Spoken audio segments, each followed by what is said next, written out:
గృహ వినియోగదారులకు నాణ్యమైన విద్యుత్ సరఫరా అందించడమే కూటమి ప్రభుత్వ ధ్యేయమని రాష్ట్ర ఇంధన శాఖ మంత్రి గొట్టిపాటి రవికుమార్ అన్నారు. రేణిగుంట మండలం తూకివాకంలో 132/33 కేవీ విద్యుత్ సబ్స్టేషన్ను రాష్ట్ర విద్యుత్ శాఖ మంత్రి గొట్టిపాటి రవికుమార్ బుధవారం సాయంత్రం ప్రారంభించారు.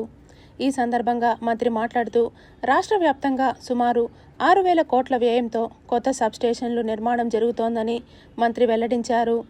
ఈ కార్యక్రమంలో స్థానిక MLA Bojjala Venkata Sudhir Reddy, MPDO Ravichandra, incharge తహసీల్దార్ శ్యాంప్రసాద్, మండల అధ్యక్షులు మునిచంద్రారెడ్డి, పట్టణ అధ్యక్షులు మహబూబ్ బాషా, టీడీపీ సీనియర్ నాయకులు చెర్లోపల్లి సుబ్రహ్మణ్యం రెడ్డి, నాగసుబ్రహ్మణ్యం రెడ్డి, మహిళా నాయకురాలు లువ్విన మేరీ, ఈ గంగాధరం, డిఈఈ రమేష్ తదితరులు పాల్గొన్నారు.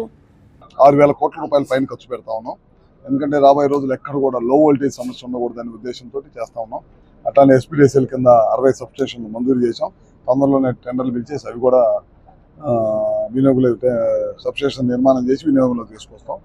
దాంతోపాటు సూర్య గారి కార్యక్రమం తీసుకున్నాం పెద్ద ఎత్తున.